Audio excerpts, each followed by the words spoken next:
Hello, in this tutorial I'll be showing you the most important step when it comes to frequency separation. So this is the most important step that people don't focus on when they are trying to explain to you people about frequency separation. So this step contains Gaussian blur, and Gaussian blur basically determines the amount of textures you are going to remain with in your finally retouched or edited image when you use frequency separation. So simply like this video and don't forget to subscribe this channel if at all you are watching and you are not yet subscribed yet to this channel. So I'm basically going to first of all show you this step and how it determines the amount of textures you are going to remain with in your finally edited or retouched image. And with this I won't go into the details of frequency separation because I don't want the tutorial to be a long one. I just want to explain for you how Gaussian blur determines the amount of textures that you remain with in your final image. So I'll just come right here to my actions. So I'm just going to come to Photoshop and come right here to window and just open up my actions panel right there. So if at all you're interested in my actions, check the links in the description so that you can purchase my actions to support the channel for the content that I always drop for you on this channel. So I'll just come to my 16-bit action right here. So you can see I have 16-bit. So I'll come to the actions and I play my 16-bit frequency separation action. So what you have to understand about this is the lower the radius you use when you reach the step for applying the Gaussian blur, the less textures you're going to remain with when you're trying to brush or blend the skin tones of your image. So let me first of all show you this. So if at all I'm to go with the radius of around 2 and I apply it for my frequency separation, it means, so I'm just going to delete this briefly. So when I come and I start brushing on the skin, so I'll just come and get my mixer brush tool. So when it comes to this step of brushing on the skin, let me just set it there. So when it comes to this step of brushing on the skin, by the way, for settings, those are interested, for settings of the mixer brush tool, I select clean brush, and this option that says clean brush after each and stroke is selected. With the weight of 9, load 75, mix 90, flow at 100%, make sure sample all layers is not turned on. So when I start brushing on the skin, for example, I start brushing on the skin. So I'm just going to start brushing on the skin just like that and try to blend the transitions between the skin using the mixer brush tool. You can notice that this area, the area that I have worked on, is going to have less textures and it is going to look a little bit flat. So let me first of all zoom out and I show you a quick before and after for that area where I used a low radius of the Gaussian blur. You can see before after. It doesn't look natural enough and it looks more on the plastic side. So here I have used a very low radius. So if at all you use a low radius, it means the textures are going to be blurred out even more.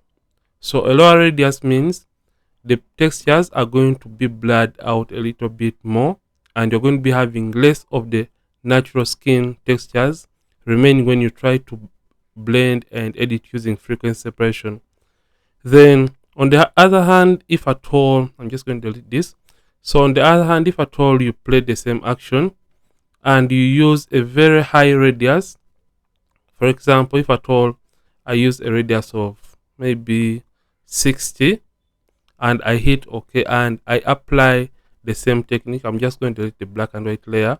So if at all I select the low frequency layer and I try editing or I try blending on the skin, you can see that basically there is actually nothing or no visible difference or no visible change when you try to blend when you use a slightly higher radius.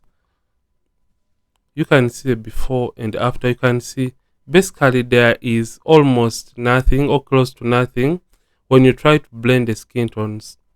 So a higher radius is going to retain the textures in the image and a very low radius is going to eliminate most of the textures and you may end up with a plastic like looking image. So what do you have to do in this case? What you have to understand in this case basically is always look for that nice and sweet spot regarding the image you're trying to work on. And I think you have to take into consideration, the closer the image is to you, the higher radius you have to use, and the far away the image is to you, the low radius you have to use. So if at all you are working on a full portrait, it means you have to use a slightly lower radius than the one for close-ups or headshots. So after understanding that concept, we just want to look at the right way to use and apply the Gaussian blur for perfect results. So I'll just come to the action right here and simply apply the 16-bit action. So whenever you apply the action, make sure you take the radius down. So this is basically the right way you have to apply this technique, or to apply the Gaussian blur, so that you can retain the original and natural skin textures in the images that you edit. So for this case, always take the radius all the way down, and the lowest radius is going to be 0.1 pixels.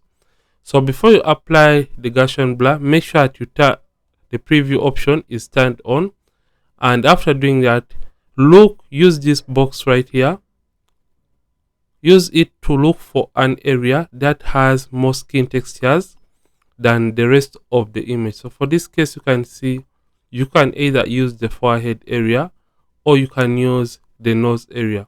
The reason for using or choosing an area that has more textures is because we want to blur away these textures up to a point whereby they are starting to slightly disappear. Let me repeat this. The reason for selecting an area with these textures or the prominent textures is because we want to lose out on the prominent textures, which means as soon as we start losing out on the prominent textures, it means even the smallest textures are going to be lost out or blurred out. And the most important step is you have to understand that this layer has to contain no textures and has to contain only colors. So what we have to do, we are simply going to take the radius down and simply left click on the radius slider. So you left click on it and hold down, and you start dragging. So drag once and you release, and you look at the effect right here on the image and look at it also on the preview. Like I said, we have to stop at the point whereby we are just starting to lose out completely on these textures. So I'll just come right here to the radius and simply continue taking the radius up just like that. But we can still notice that these are textures and a little bit more on the visible side if at all you have to look on the forehead area. So we just want to completely lose out the textures, but we can still see or identify where those textures were. Right now we can still identify that here there was a texture. So we are simply going to take up the radius up to a point whereby we are just starting to lose out on those textures at around 9. That is when I'm just starting to lose out on those textures. So I'm just going to take that down. So I'm just going to take it at around 9. That is when I'm just starting to lose out on the details or the textures, but I can still identify where those textures were initially. So you can see we have some textures there, but we can also still identify the facial features. And after doing that, just click OK and the action is going to continue playing. So I'll just come and I simply delete this. So when you come back and we use the same settings for the mixer brush tool, and we try applying or blending on the skin. So let me first of all blend right there. So if at all I start blending on the skin just like that, you can see we are blending the skin tones, but as well, or we are as well retaining the original details or skin textures in the image. So I'm just going to come and blend right there, continue blending just like that, and in this way we are now only and only affecting the skin tones, and we are not affecting the textures. The reason for this is because we chose the right radius for our frequency separation. That is why we are maintaining the original skin textures.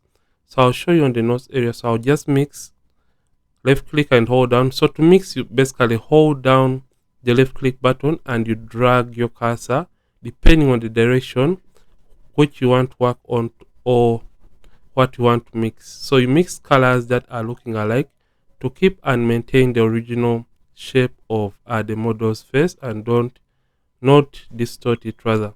So if at all I'm to show you the before and after for the area that we have mixed, you can see before after. The textures are still left intact and the image is as natural as possible. You can see textures are still left intact, but we have worked on the colors. So basically that is how Gaussian blur is going to be affecting your image. So if at all you have learned something new from this video, don't forget to like this video and don't forget to subscribe to this channel. If at all you are watching and you are not yet subscribed to this channel, Ronnix from ronnixphotography, thank you for watching and see you in yet more videos on this channel. And don't forget to keep practicing and also keep creating.